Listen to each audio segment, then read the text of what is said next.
Все, ми в ефірі. Доброго вечора. Слава Україні. Так, опа. Героям слава! Всім привіт! Всім привіт.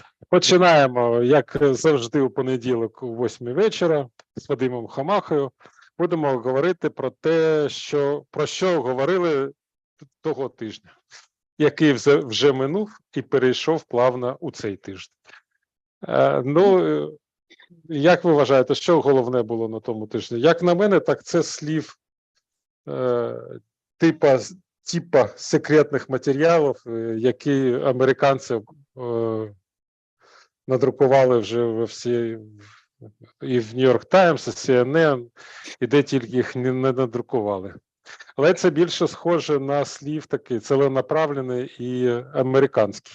Вони кажуть, ми за вами все бачимо, все знаємо, і наші шпіони є всюди. Да, повсюдно. Ну, давайте так. Це, насправді, це не головна тема.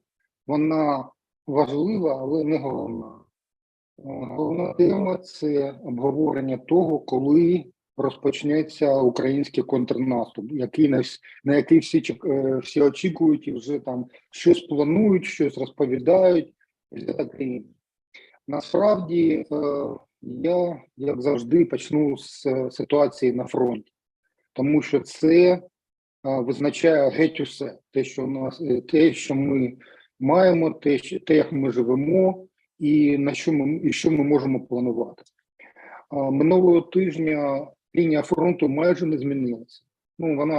Що таке майже не змінилося? Тобто російські війська потиснули ЗСУ десь на кілометр-півтора на кількох ділянках фронту.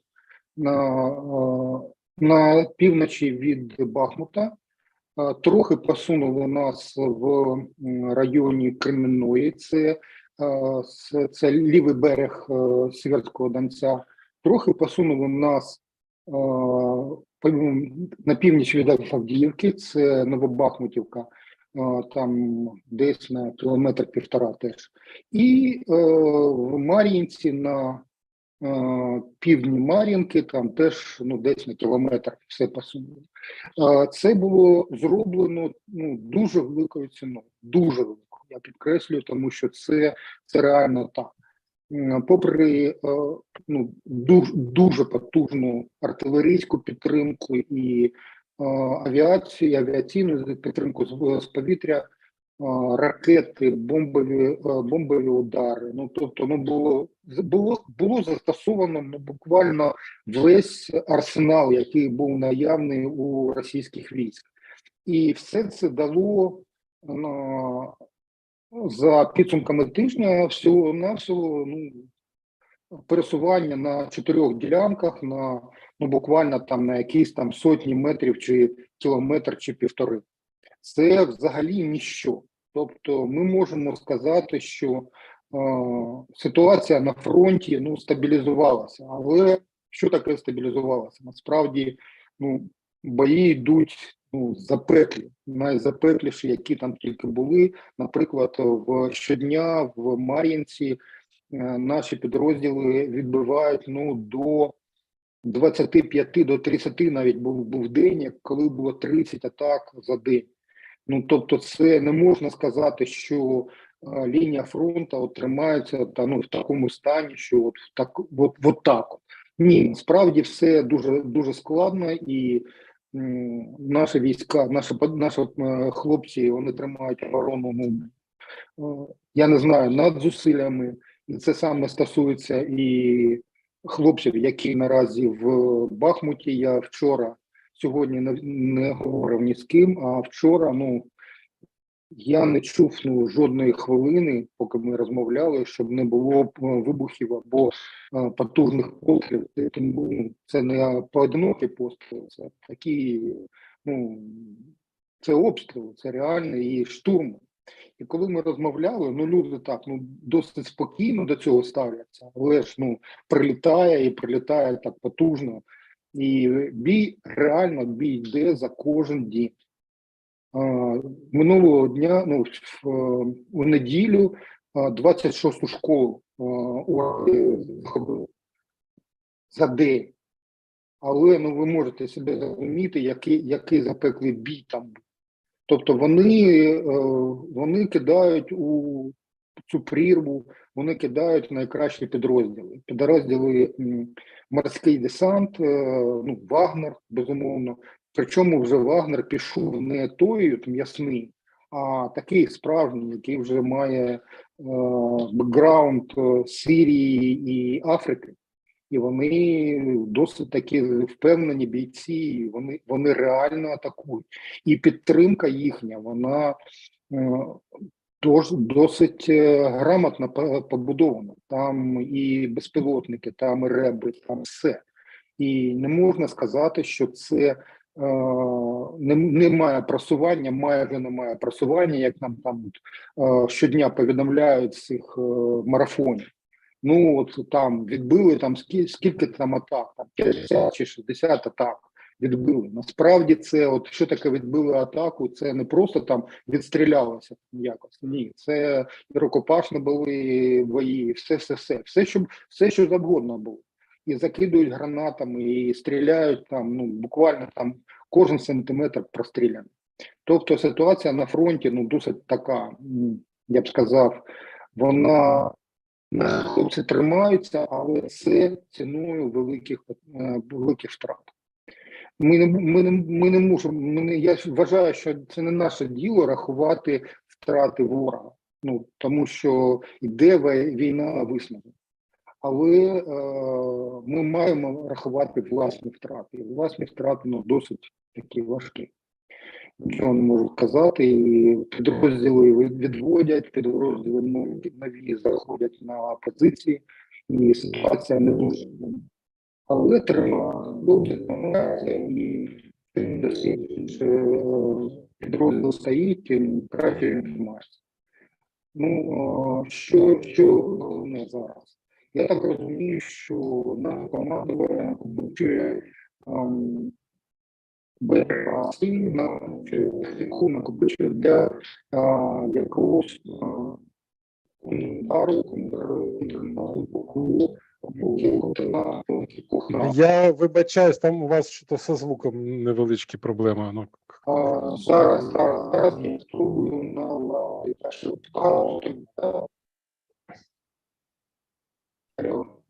Да. Я спробую так. Краще. Ні, так зовсім погано. Зовсім погано. Тобто я спробую зараз налаштувати ще може такий мікрофон буде працювати, я не знаю. Зараз я спробую його начепити і коригувати трохи. Ну, тобто у мене був такий.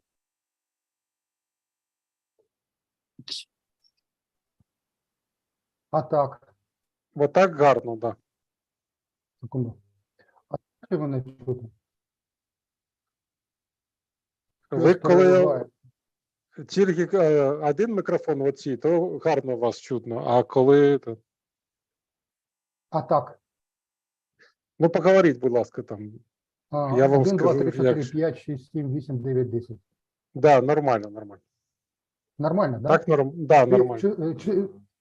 А так? Так нормально чути? Да, нормально чутно, нормально. Ага, ну все.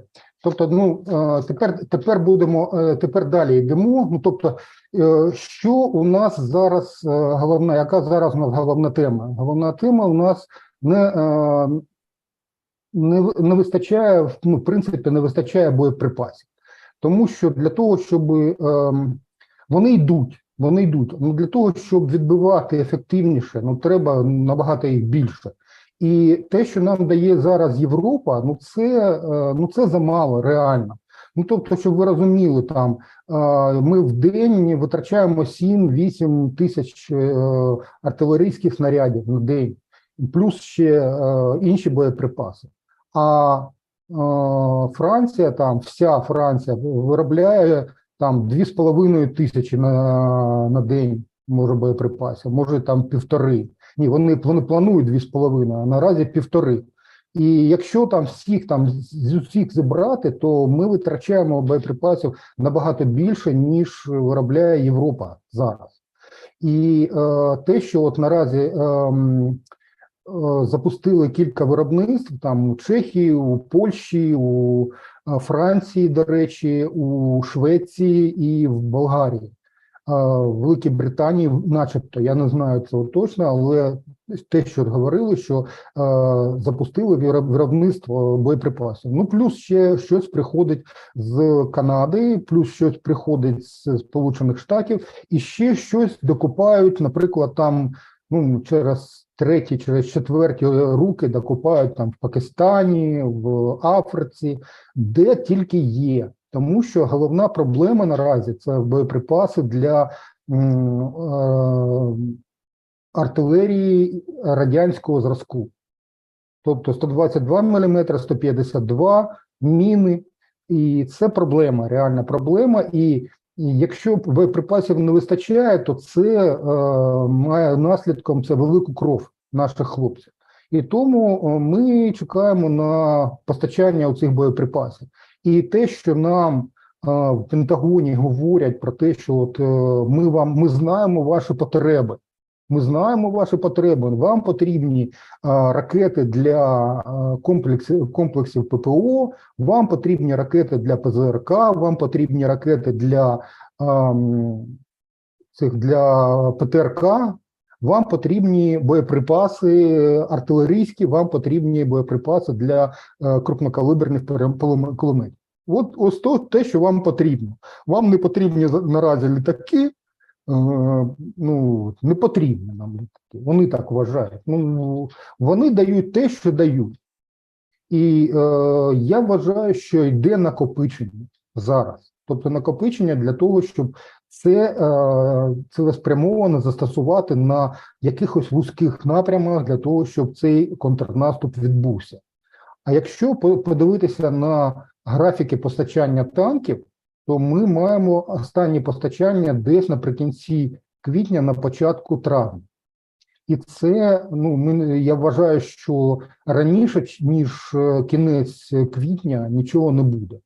Що б там не говорили, що б там не планували. І де буде цей наступ? Я вважаю, що оцей туман, про який там, цей злив, який був, він був скоєний задля того, щоб ще більше нагнати туман.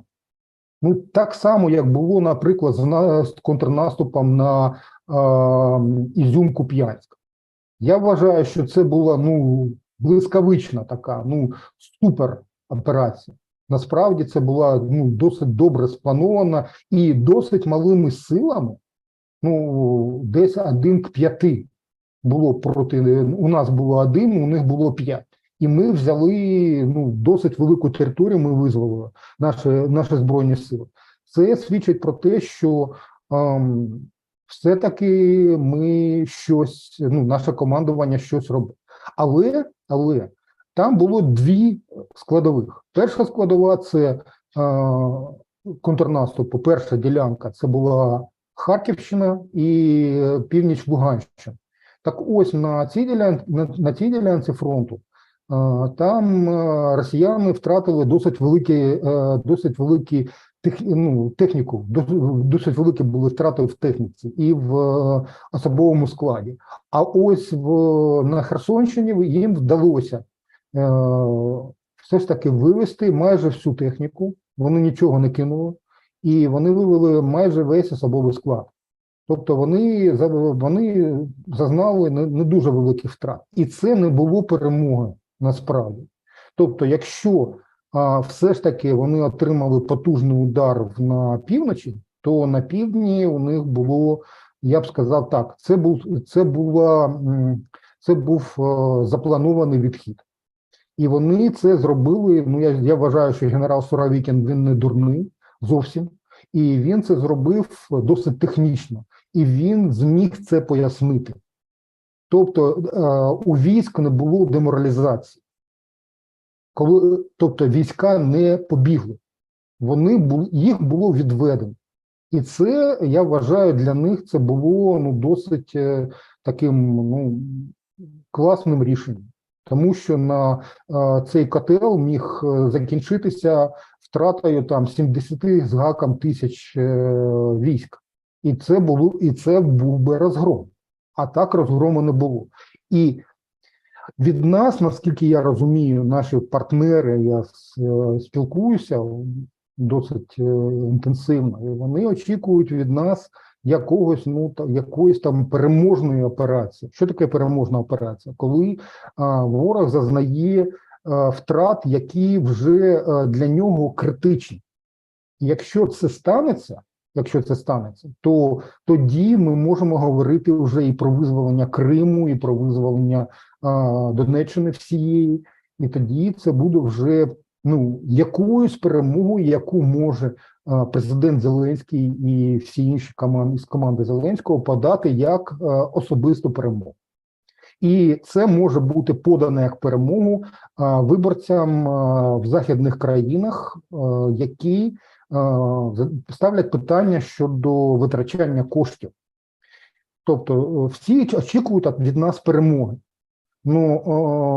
Перемога – це ціна перемоги. Це може бути або дуже велика кров, якщо це буде неграмотний наступ і неправильно спланований, або це буде або це будуть розумні, я б сказав, будь-які втрати не розумні, але це будуть розумні втрати. Я вважаю, що наше все ж таки командування готується до розумних втрат. І тоді ми можемо вже про щось говорити. Але зараз головне – це боєприпаси, це техніка, яка приходить, вона йде. Наприклад, тут танки ці Т-91 «Тварди». Це Т-72 модернізовані під стандарти НАТО. Погано чи добре модернізовані – це Т-72, які у нас, це основний танк наразі. І це наші танкісти вміють ним користуватися. Вже прийшли до України якась кількість леопардів. Яка саме, ми не знаємо. Я вважаю, що це не треба знати, тому що це, якщо ми будемо говорити, що прийшло там 6 танків, потім там 20 танків, потім всі будуть рахувати. Насправді ворог має перед собою побачити в певному місці, в якому він не очікує це, він має побачити щось, те, що він реально не очікує. А може щось ще. Тобто оцей Росомах, це БТР, це легкі танки колесні французькі. Це, наприклад, це техніка для наступу. Це колесна техніка, яка може дуже швидко пересуватися по трасам. І якщо ця техніка досі не з'явилася на лінії фронту, тобто вона десь накопичується. І це накопичення, з огляду на те, що у нас дорожня мережа досить розвинена, то вони можуть прорватися і досить швидко пройти, наприклад, за добу порядка 200 кілометрів. І десь опинитися десь у глибокому тилу і почати там таку руйнівну роботу. Я не знаю, тобто ми не можемо наразі знати, що буде, але всі очікують на цей контрнаступ. І не тільки ми, очікують і наші супротивники. Вони намагаються зрозуміти, де саме може бути наступ. І вони ці ділянки досить потужно укріплюють. Наприклад, там як прокопали через пів Запорізької області траншею 72 кілометри. Ні, це смішно, але це не смішно насправді, тому що одна траншея, один окоп – це зовсім ніщо. Тому що йдеться ще й про ці зуби дракона, про досить потужне мінування майже всіх полів, танконебезпечних напрямків, мінується все. І те, що минулого жовтня не вдалася наступ, атака така лобова на Запорізьку АЕС, це ж все-таки наші визнали, що це було. Це свідчить про те, що російські війська готувалися, російське командування готувалося досить правильно до подібних операцій. І розраховувати на те, що все буде легко, не можна. Тобто тут вони вже встигли окопатися, ну скільки вже, майже рік минув. І за цей рік вони не сиділи на місці, вони щось робили. Вони робили шаленовану оборону. Так, що ще? Давайте про цей злив ще, я щось скажу. Цей злив. Я досить уважно подивився оці так звані секретні документи. Чи є вони насправді секретними документами? Я вважаю, що, скоріш за все, це так. Чому їх надрукували американські медіа? Тому що вже приховувати це було неможливо. Коли вони з'явилися в інтернеті? Вони з'явилися, ну, принаймні, розслідувачі з Bellingcat нам говорять, що вони з'явилися вперше, може, і в січні. Але головний злив був на початку і наприкінці березня. І є документи, які датовано початком березня. Чи є ці документи справжніми? Ну, ті документи, які в російських телеграм-каналах, 100% ні. Вони не є справжніми, там підроблена кількість техніки, там підроблені наші втрати, там підроблені їхні втрати. Ну, тобто це просто така срала-мазала. А насправді те, що було опубліковано в іноземних медіа, це було, ну, як на мене, це було, ну, схоже на правду. І цей витік має розслідувати, ну, я вважаю, що не тільки ФБР, там є кому розслідувати, і хтось це злив. І я вважаю, що це могли б бути пацифісти, так звані. Оці пацифісти, які в цілому є в будь-якій країні. І в Сполучених Штатах, якими керує Демократична партія, там серед представників Демократичної партії купа людей, яка зацікавлена в так званих мирних переговорах. Хоча подібні люди є і в Республіканській партії. Тобто це ситуація така, тобто є пацифіст, от такий от сидить там собі пацифіст, десь на інформації. Йому раптово, наприклад, там в Rand Corporation або там в Potomac Foundation десь потрапляють подібні документи. І тоді ми починаємо, ну, ця людина дивиться на них і вважає, що вона може змінити цей світ. І вона реально і це змінює. Тобто вона через якихось там геймерів зливає їх на сервер Discord. Це Discord, це форум для геймерів. Ну, зазвичай це так. І вони через цей Discord, вони через анонімайзери, вони зливають цю інформацію. Чи можна виявити, хто це зробив? Ну, ось наразі Міністерство юстиції Сполучених Штатів, тобто і наша Генпрокуратура для них, вони наразі відкрили це кримінальне провадження, і я вважаю, що вони все ж таки знайдуть цей виток. Але чи якимось чином це на нас це мало вплив чи ні? Наші представники команди Зеленського, вони неодноразово нам говорили, там і Данілов, там і цей Подоляк, і хто там ще, вони говорили, що це фуфло, і це не те, але там є певні речі, які викликають певну довіру.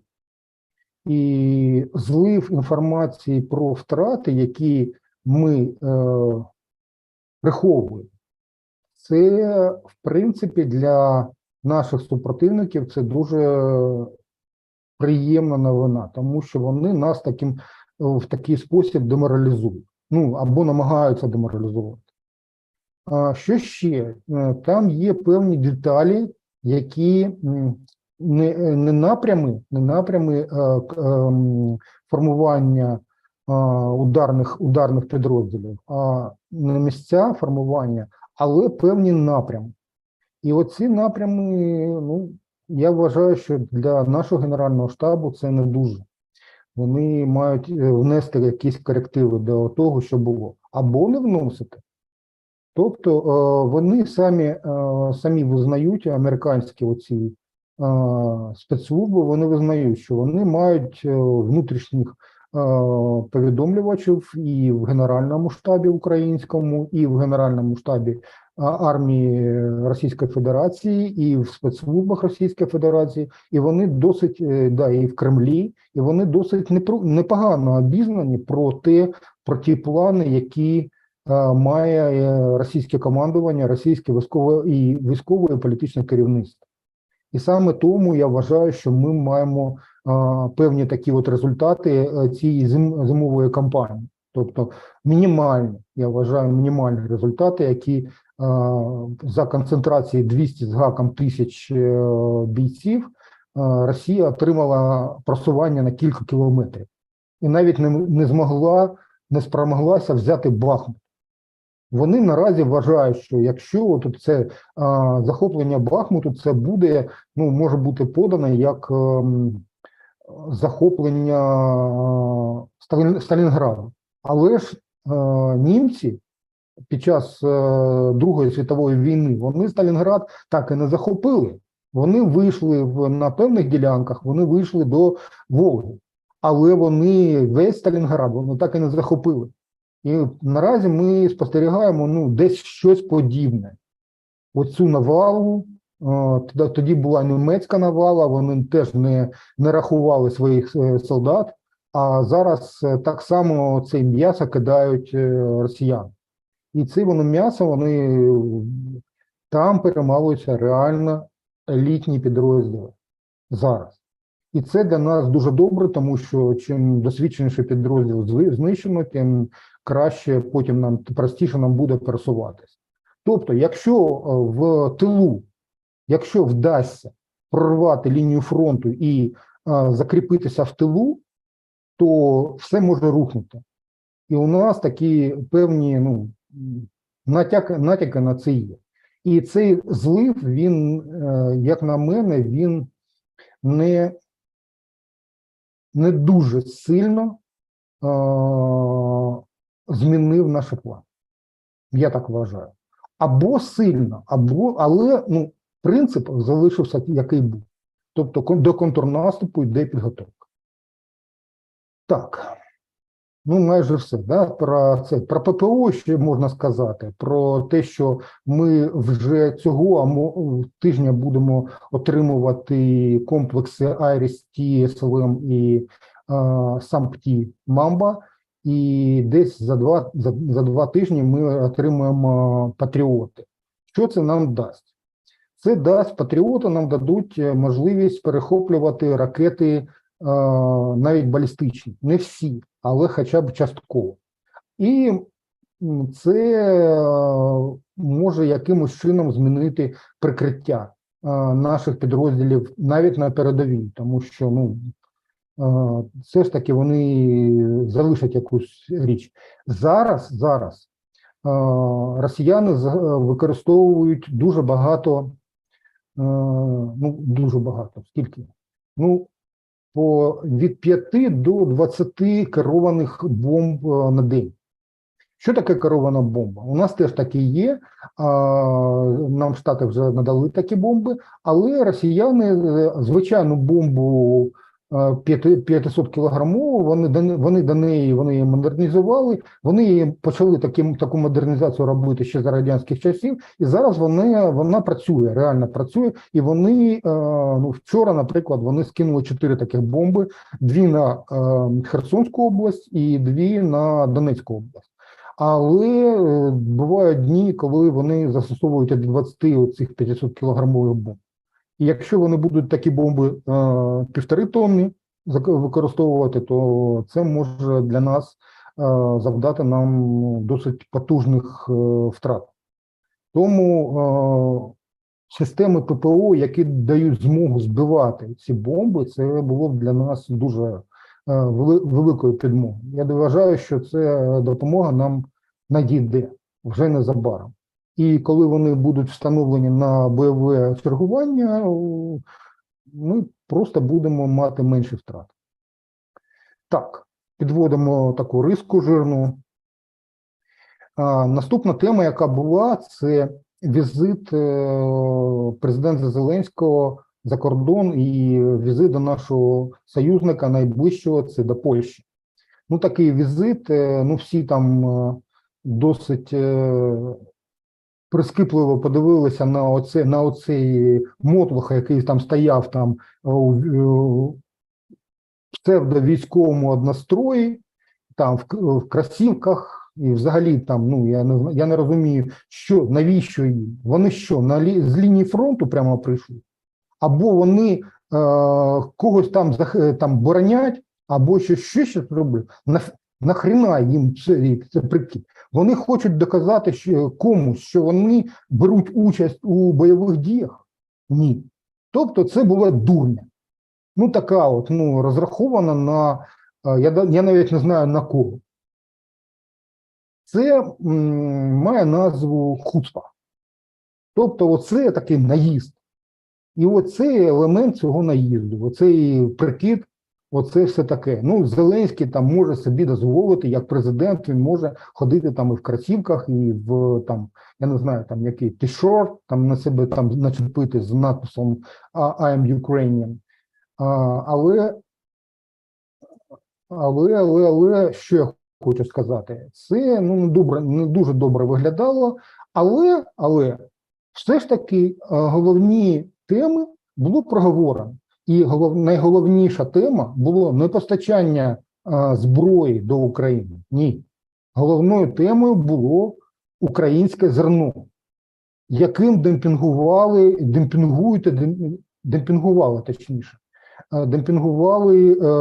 українські агрохолдинги по всій Європі. І демпінгують досі в певних країнах. І для Польщі це було найболючішим питанням порядку денного. Тому що навіть за день до візиту Зеленського звільнився, подав у відставку міністр сільського господарства. І там реально фермери перекривали дороги. Тобто це з економічної проблеми переросло у воєнну проблему і в безпекову проблему для України. І тобто вирішення цього питання, розв'язання цього питання, воно було першим, я вважаю. Тобто вони там підписали щось про постачання, що там законтрактували більше цих Росомах ПТР, ще щось там мінометів, трохи додали до загального замовлення. Але головною проблемою було саме зерно. Оце українське демпінгове зерно за демпінговими цінами. І ось до чого домовилось? До того, що українське зерно в Польщі не продається взагалі. Тобто воно йде тупо транзитом до портів. І далі там, чи до портів, або там до Німеччини, і далі. Тобто воно в Польщі, в Румунії, в Угорщині, в Болгарії, до речі, в Чехії, воно не потрібно. Так само, як не потрібна там курятина, як не потрібні яйця, як не потрібен мед наш. Інша справа в тому, що Євросоюз нам дозволить це робити, тобто постачати без миту всі ці продукти. І тут наші агрохолдинги зрозуміли, що їм ось тут карта і поперу. Їм карта і поперу. І що тоді, що з цим далі? Я вважаю, що досить жорстко було сказано Зеленському, що якщо ні, то взагалі все ні. І він це зрозумів. До нього це дійшло. І наслідком цього стало те, що з вчорашнього дня все зерно, зокрема там кукурудза і олія, те ж саме, вони пішли транзитом через Польщу, тому що у поляків є свій власний інтерес. І куди воно пішло, це вже нікого не цікавить. За Польщу, поїхало далі. І оце вирішення було питань. І саме тому, коли ми минулого тижня подивилися на візит Лаврова до Анкари, коли, якщо там хтось на це звернув увагу, так ось головною темою цього обговорення було, точніше, було дві теми обговорення. Перше – це подовження зернового так званого коридору, зернової ініціативи за підписами Росії, Туреччини і ООН не на 60 діб, а на 120. І чи домовилися до цього, чи ні? З підсумкової декларації, з підсумкової комюніке зустрічі між Лавровим і Чавушоглу, міністром закордонних справ Туреччини, я не побачив. Тобто Росія неодноразово наголошувала, що цю зернову ініціативу вона погодила лише на 60 діб. Наші чиновники говорять, що на 120. Ну ви розумієте, що це 60 діб, це 61-ша доба і першою ракетою якийсь балкер з зерном потрапляє ракета, да, і все. І аля-улю. Тому що Росія не погодила. І вона має на це право, ну, формально. Або там щось почне трапити, щось трапиться. Наприклад, ці інспектори все заблокують нафіг в Стамбулі. І жоден корабель не перейде Босфор з зерном або порожнім. Вони це можуть зробити, вони мають на це право. Формально вони мають на це право за оцією домовленістю тристоронньою, власною з Туреччиною і ООН. І як це буде далі, ніхто не знає. Тому транзит український, оцей через Польщу і далі, для України має велике значення. І те, що все ж таки це питання розв'язане, це нормально. Я вважаю, що це реальне досягнення. Так, з цією проблемою закінчили. Так, тепер наступна проблема – це скорочення видобутку нафти, яке було оголошено ОПЕК плюс країнами, да, картелям. І вони це зробили. Наскільки там, вони взагалі там видобували десь приблизно до 100 мільйонів барелів на день, а вони скоротили їх на 2,5 мільйони барелів на день. Чи багато це, чи мало, нафтовий ринок, він дуже такий гнучкий. І навіть невеликі коливання такі видобутку можуть спричинити досить потужне зростання ціни. І саме на це було розраховано все. І я вважаю, що зараз рахують грошенятки, тому що ціни на нафту підвищилися. І реально минулого тижня було кількома джерелами, кількома розслідувачами виявлено, що Росія має подвійну бухгалтерію в видобутку і постачанні нафти. Тому що, якщо порахувати нафту, яка йде через, яку отримують споживачі і нафтопереробні заводи в Росії, то об'єм цієї нафти вищий за те, що реально там оголошено про видобуток.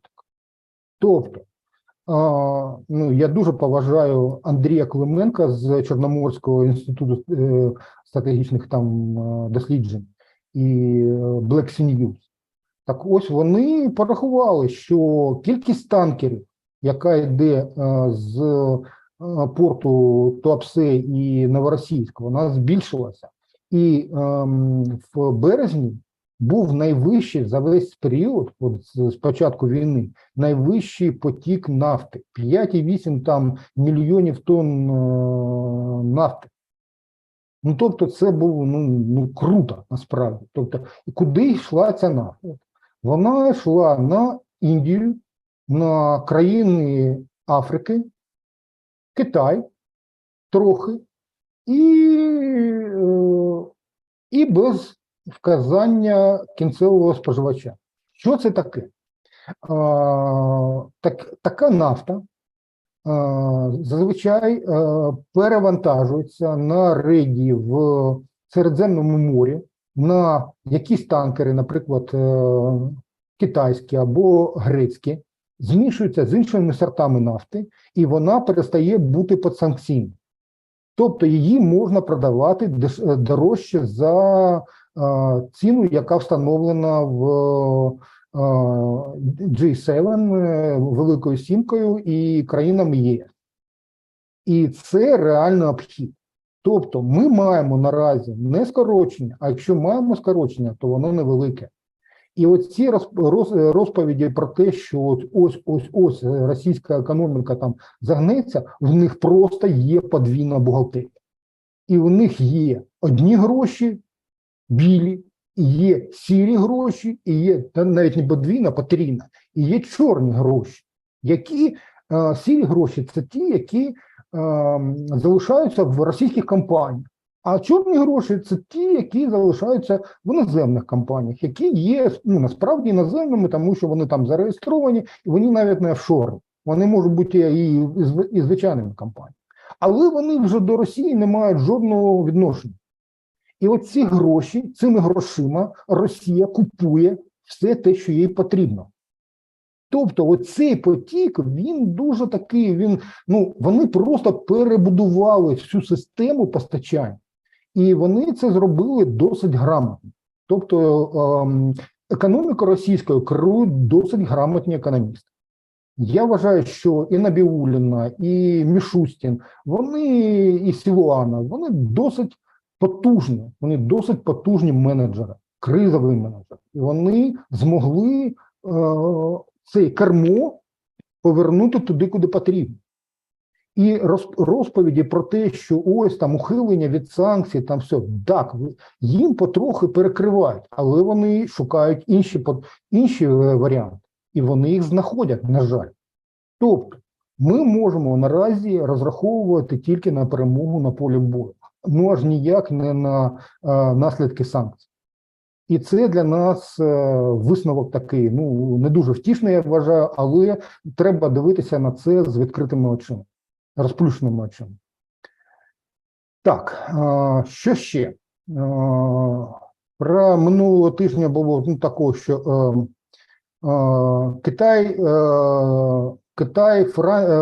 візит до Китаю президента Макрона французького і голови Єврокомісії фон дер Ляєн. Чому це була знакова подія? Для нас знакова подія.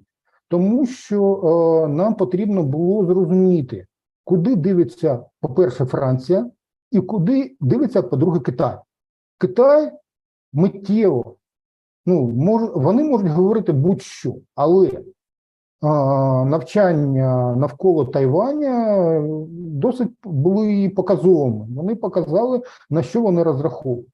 Вони хочуть поступово рухатися на те, щоб хапати шмат за шматом. В тому числі, зокрема, і Європу. Європа не проти цього, не проти цієї експансії. Якщо це, так було принаймні сформульовано президентом Макроном, якщо це як противага розвитку відносин з Росією. Але жодного якихось проблем у відносинах Росії і Китаю немає. Так, Китай не постачає зброю, але він постачає зброю через інші країни, наприклад, через Північну Корею. І Росія все ж таки отримує і снаряди. Ми на передовій вже хлопці бачили, наприклад, іранські снаряди, не тільки іранські дрони, і ще є щось. Щось там з Бангладеш начебто приходить, щось там ще, може там з В'єтнаму або з Лаосу. Ми не знаємо всіх нюансів, але може щось з країн Африки де Китай наразі банкує разом з Росією. Вони витискають звідти з Африки, вони витискають Захід досить успішно. І вони можуть користуватися тим арсеналом.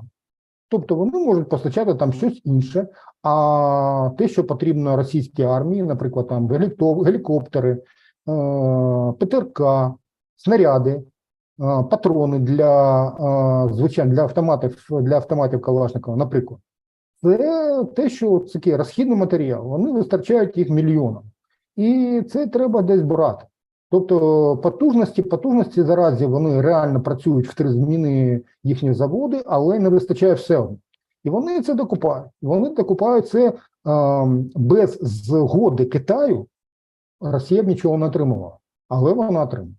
Тобто Китай грає свою гру.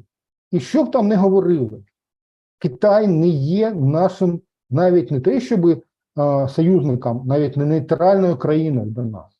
Китай грає свою гру, в якій України немає. От взагалі її немає. Тому до цього треба ставитися як до того, що проблема така вона є, вона існує і вона буде далі. І що буде далі, ми не знаємо. Тобто я вважаю, що візит оцей до Китаю Макрона і фон дер Ляєн, він продемонстрував лише те, що Китай грає власну гру. І все. І те, що незабаром Китай готується до великої війни за ринки збуту з країнами Заходу, Японією, до речі, теж. Це майже вже незворотній процес. І те, що у Путіна не вдалося, вони досить ретельно вивчають досвід цієї війни. І вони дивляться на можливості штатів, зокрема. Вони дивляться. І вони дивляться, що вони можуть зробити. А Тайвань від Китаю, він поруч, там, через море. А Штати досить далеко. І тому, як це буде робитися, вони намагаються за допомогою Росії якнайбільше послабити Сполучені Штати. І взагалі Захід. Щоб отримати, якісь там фінансові плюшки, і б, це підготуватися, тому що вони зброю вони виробляють її багато, в них навіть є винищувач 5-го покоління, щоб було зрозуміло, в них там, Кузя, там, авіаносний крейсер, який там продала Україну свого часу, разом з документацією. У них там щось своє наразі там мастирять. І у них буде, 100% в них буде свій авіаносець, а може не один, а може і не два. І коли це буде, подивимося, але це буде. І тобто Китай готується до великої війни. І коли вона буде, це залежить тільки від нас. Але я хочу ще раз підкреслити, що це не Китай, не навіть не нейтральна країна для нас. Це наші приховані вороги. І до цього треба ставитися як до данини. Нас таке є. Далі, що буде, так це буде. Так само, як і з Туреччиною. От, наприклад, з Бразилією така сама ситуація. Нам Туреччина, Бразилія, там ці офіційні особи нам говорять весь час, що треба домовлятися, всім вже ця війна набридла, і вже час починати мирні переговори. А у суботу в Німеччині було десь у 20 містах були демонстрації, пасхальні, так звані ходи, щоб з гаслами якнайшвидше починати мирні переговори, якнайшвидше завершувати бойові дії і фактично фіксувати завойовування, те, що завойовано, захоплено Росією. Така ситуація. І це досить добре розуміє в Сполучених Штатах. Вони сказали, ні, зараз миру не буде, тому що єдиним варіантом є відведення всіх військ з усіх окупованих територій з Кримом включно. Тобто Крим не, і президент Зеленський це підкреслив, Крим це не питання переговорів. Крим буде звільнено в ті чи інший спосіб. Але деокупація буде обов'язково. Там не може бути російських ані військ, ані навіть російських громадян, не вважаю, там не може бути. Тобто всі чемодан, валіза, Росія і через Кримський міст. Коли у нас будуть потужні ракети, ну, щоб ви розуміли, у нас мали бути такі ракети. Але президент Зеленський цю програму звернув у 2019 році. І ми мали б наразі ракети, які були б в змозі дістатися до Кримського, ну не Кримського, а мосту через Керченську протоку. Але наразі у нас їх немає. І до Москви би вони долетіли. Але наразі у нас цих ракет немає. І більше, наш так званий оцей Укроборонпром, Укроборонкрат, він нам щодня, оці чиновники цього так званого концерну, нам рапортують про те, що вони домовилися про виробництво там снарядів, про ремонт техніки. Це нахабна брехня. Вони замовили ці послуги, вони це замовили державним коштом, тобто коштом наших спонсорів, нашим власним коштом. Тобто це гроші наші. Розумієте? Ось така от ситуація. Це не гроші Укроборонпрома. Це не Укроборонпром виробляє ці снаряди в Польщі, в Чехії і в Болгарії. Ні, в Словаччині. Ні. Це виробляють їхні підприємства. Це роблять там ремонт, роблять їхні підприємства, розгортають виробництво. Тобто вони піднімають власне виробництво. В Україні нічого такого не робиться. У нас навіть виробництво дронів, оцих яких там дешевих, по типу шахедів, там, насправді можна зробити, і зробили вже прототипи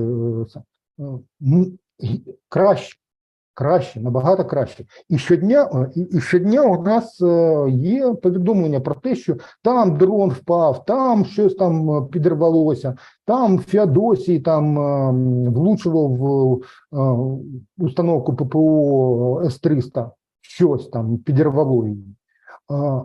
Тобто щось літає, але має йтися про тисячі таких дронів.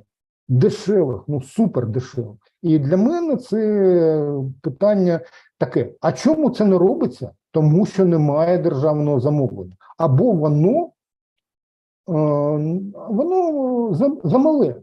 Тобто ці гроші витрачаються на закупівлю за кордоном, замість того, щоб фінансувати власне виробництво. Для чого це робиться? Ось спитати у так званих чиновників. Взагалі, навіщо ця прокладка потрібна? У нас є унітарні державні підприємства, які виробляють техніку, які ремонтують техніку. І вони мають працювати. І вони мають отримувати з державного бюджету, вони мають отримувати кошти за конкретні роботи. Замовлення робить Міністерство оборони. За списком. Навіщо нам потрібен Укроборонкрат? Для чого? Для того, щоб домовлятися з третіми компаніями, для того, щоб це сало налипало на руки? Ні, це риторичне питання. Взагалі цей Укроборонкрат був створений як і Нафтогаз, і як Укренерго було створено як прокладка для відмивання грошей. Не більше, не менше. Так, тепер. Проблема з УПЦ МП. Так звана українська, так звана православна, так звана церква, так званого Московського патріархату. Що це таке взагалі? Я вважаю, що це створення має бути закрито назавжди. Причому закрито як терористична організація, не як церква. Тобто цю організацію треба визнати терористичною за сумою якихось фактів. які доводять, що вище керівництво цієї організації є агентами Кремля. І якщо хтось там, виконавці, може, там чогось не знають, але вони поминають там цього патріарха, патріарха цього Кирила у кожній там проповіді, що там за здрав'я йому. І це нормально, правда? Тобто у нас є московська організація, не промосковська, а московська. Це підрозділ РПЦ. Що б вони там не говорили, щоб там цей Онуфрій там Березовський нам не розповідав, що у нього немає російського паспорта, це брехня. Це в них є. І у більшості у цих так званих там митрополитів, у них є російські паспорти. Що це таке? Це агенти ФСБ. Вони сидять у цих церквах, вони не сплачують податків, вони готують там, вони приховують у себе диверсійні підрозділи. Це вже доведено там і Слов'янськом, і Святогірськом, і ще там в Чернігівській області таке ж було, і в Київській таке було. Тобто оці так звані священники, вони є реально агентами ФСБ. І якщо цю структуру просто не заборонити, ні, визнати терористичною, і тоді це буде вже не заборона.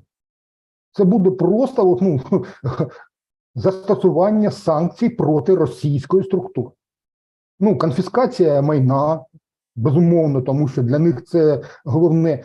За допомогою цих необлікованих, необкладених податками грошей фінансується терористична діяльність. Тому що їх ніде не пораховано, ці гроші. От люди принесли до храму, да? А куди вони ці гроші будуть спрямовані? Ніхто ж не знає. Вони там нагору несуть, да? А оці там Онуфрій, там Паша Мерседесі і компанії там всі інші, всі Феодосій, вони всі ці гроші використовують, наприклад, там Чернівецькій єпархії, да? Вони там використовують їх для розвитку своєї мережі російської. Чому це не зроблено досі? Тому що ось, начебто, це буде утискання за релігійним принципом. Але якщо це зробити, як я сказав, якщо цю так звану церкву визнати терористичну організацію, причому визнати її на підставі рішення суду, так, українського суду, але на відкритому процесі. І тоді, щоб були факти, доведені факти, а фактів вистачає. І ось тоді до побачення. Валіза, вокзал, Росія. Або є там у нас окопи треба копати, там, да, ще щось там робити, якісь там, да, я не знаю, там, шкарпетки, шити, я не знаю, що там ще робити. Але всім так званим священникам роботи вистачить. Нехай там є чим їх зайняти. Таке. І останнє, да, що там ще хотів сказати, про наші перспективи у НАТО і Фінляндію в НАТО. Цього тижня Фінляндія була офіційно стала членом НАТО. Це досить потужний результат російської війни проти України. Тому що Фінляндія завжди була така сама по собі, вона була 100% нейтральна до Росії. Навіть не мала жодних територіальних претензій за Карелію, за Виборг і за все інше. Немає таких претензій. Але тепер кордон НАТО і Росії збільшився вдвічі. І армія Фінляндії, не сама погана армія. І тепер Росії доведеться це враховувати. А Фінляндія не буде нападати на Росію. Але як тільки Швеція стане членом НАТО, а це все ж таки відбудеться, дотиснуть і Сіярт, і Орбана, і Ердогана дотиснуть, тоді Балтійське море стає внутрішнім морем НАТО. І от тоді починається саме цікаве. Тобто, куди? Вони навіть пролетіти не зможуть нікуди, їхні там літаки. вони не зможуть прилетіти до Калінінграду. Ну, тому що фінська затока буде внутрішньою затокою, вона вже є внутрішньою затокою НАТО. Тобто тут можливі різні варіанти, і вони, я вважаю, вони будуть. Але щодо нас, Нью-Йорк Таймс, ну така лівацька трохи газета, не трохи, а лівацька газета, видання, вона написала, і ще CNN там повідомила про те, що Сполучені Штати, Німеччина і Угорщина категорично проти будь-яких послаблень до України щодо вступу. Ну, принаймні, навіть не йдеться про те, що це буде після перемоги. Ні, взагалі. Чому? Тут у кожного є свої інтереси. Ну, по-перше, для Німеччини, Польща і Україна в НАТО – це провал всієї європейської гегемонії. Для Угорщини це, ну, угорське, щоб ви розуміли, хто такий Орбан? Орбан – це спільник, поплічник російського кримінального авторитету Могилевича. Саме Могилевич поставив Орбана свого часу керувати цією країною, коли займався там хімією. І це було, ну, це він будував цю імперію досить потужно за допомогою, безумовно, російських спецслужб. І зараз Орбан виконує таку от подвійного агента, він працює начебто в Європі, і навіть Угорщина, навіть член НАТО, але коли потрібно, вона торпедує будь-які ініціативи. Тобто вона буде торпедувати вступ України до ЄС і НАТО всіма копитами. Вони будуть там упруться там в це корита і нікого не будуть допускати, поки їх там не дотиснуть і не дожмуть. Але коли це буде, ніхто не розуміє. І от так само і Сполучені Штати. Чому Сполучені Штати? Тому що, ну, на мою думку, безумовно, я не можу там говорити за Байдена, там, за Салівана і що такого. Але вони, більш за все, вони бояться загострення, ескалації взагалі будь-яких відносин з Росією.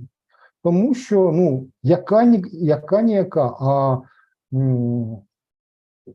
ядерна зброя у Росії все ж таки є. І вона може долетіти до Сполучених Штатів. Ну, я не говорю про цю вундервафлю, яка там має назву Посейдон, да, там ракета, оця торпеда, яка начебто має зробити вибух на глибині кілометр чи два, і щоб викликати цунамі. Ну, це просто дурно. Тому що цунамі викликається за допомогою потужних землетрусів. Це наслідок потужних землетрусів. Цунамі не виникає просто так. І землетрус викликати підривом торпеди в морі неможливо. І це доведено випробуваннями французькими на атолі Морро і американськими теж в морі на Тихому океані вони це випробували і на поверхні підривали заряди, і великі заряди в тому числі, і на глибині там 100, 200, 300 метрів. І що, було цунамі? Не було цунамі. Тобто це вундервафля. Але Ярс і Сармат все ж таки, комплекси все ж таки існують. І вони можуть долетіти до Сполучених Штатів. І Сполучені Штати поки Росія не розвалилася, вони не хочуть вступу, реально не хочуть вступу України до НАТО. Ну так, там трохи там відкрити там, ну, у вас тут є трохи, тут ви ще тут? Ну добре, стійте. От це буде на саміті у Вільнюсі. І тобто будь-які надії на те, що Україна отримає якийсь там, ну, план, ну, ПДЧ, ми вже не можемо говорити про ПДЧ, тому що ПДЧ вже було сказано, ПДЧ вже не буде, план дій з членства в НАТО, його вже не буде. Тобто якийсь хоча б таймлайн, з яким ми б рухалися в тому напрямі. Я вважаю, що на саміт НАТО в Вільнюсі розраховувати не можна, якщо не буде великої перемоги до цього часу. великої перемоги, такої, щоб у Росії там був внутрішній струс, викликала. І тоді, може, про щось буде йтися. Але поки ми ні про що говорити не можемо без цього контрнаступу. Тобто повертаємося на початок цього ефіру, і я ще раз підкреслюю, що оці витоки і все таке інше, це ці події, це все вторинне щодо реальних подій. Головне відбувається на фронті. Якщо Україна програє на фронті, вона програє повністю. Якщо Україна виграє, то це має стати перемогою. І досі, я підкреслюю, не сформульовано серед суспільства, не сформульовано розуміння того, що буде перемогою. А перемогою насправді буде визнання поразки Росії. Саме так.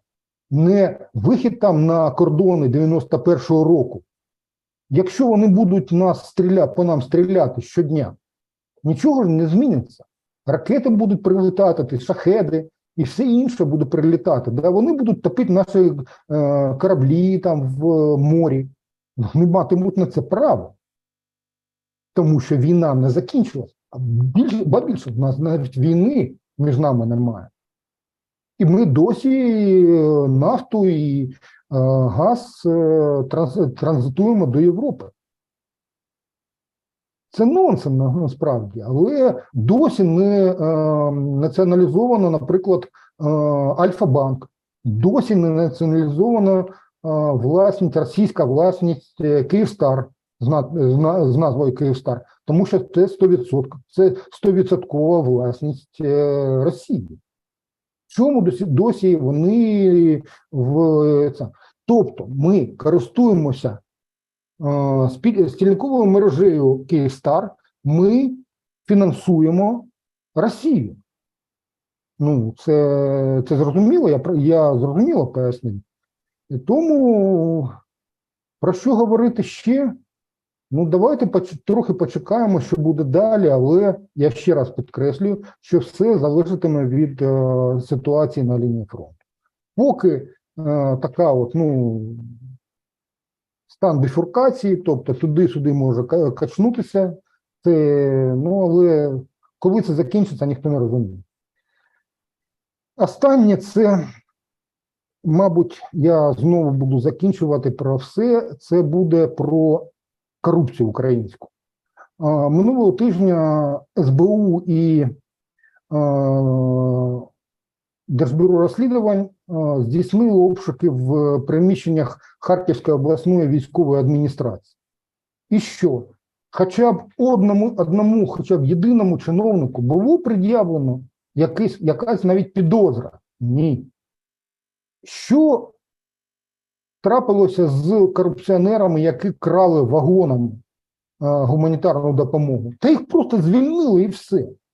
Проти них навіть не відкрито кримінальні провадження. Проти цього Резниченка, хто там ще був,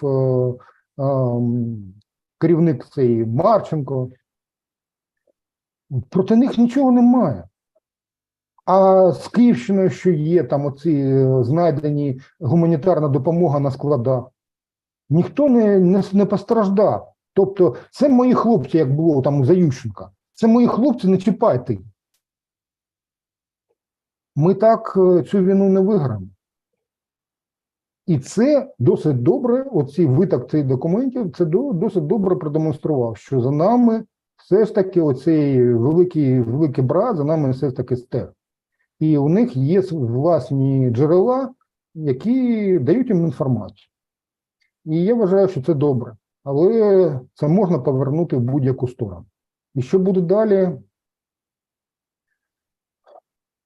У мене тільки одне на умі, тільки перемога. Перемога, але питання лише в ціні. І ось такі речі підвищують цю ціну. І я вважаю, що доки не буде викоренено не боротьба з корупцією, а викоренення корупції. Бажано опорами освітлення, у нас там є в Києві ця так звана арка дружби народів, да, яка там ярмо. От на ярмі вони б так колихалися, вони б досить так потужно там побачити оцих чиновників на цих підвісах. Було б досить нормально. Ну, оце все, що було минулого тижня. Все. Повторити Так, ще, ну, що всі теми, чи не треба більше? Та ми вже годину 15 хвилин майже розмовляємо, тому я сподіваюся, що всі теми в нас написані вже в описі цього відео, воно все є. Тому на цьому будемо сьогодні закінчувати. Велике дякую. Сподіваюсь, тим, хто дивився, було цікаво. Ну, а хто не дивився, той подивиться у запис. І на цьому будемо прощатись і до наступного тижня. Наступного понеділка, у той же час, на тому самому місці, поговоримо про події, які відбудуться вже цього тижня, і ми про них вже дізнаємось, вже будемо знати до того часу. І ну, хто не підписався, підписуйтесь, ставте лайки, коментуйте, якщо сподобалось, не сподобалось, все це треба нам теж знати, що робити, що не робити. І про що говорити, а про що і не треба говорити, якщо це не цікаво. Так, ну на цьому закінчимо. Все, до побачення, до зустрічі наступного разу. До побачення. Дякуємо велике, Вадиме. До побачення.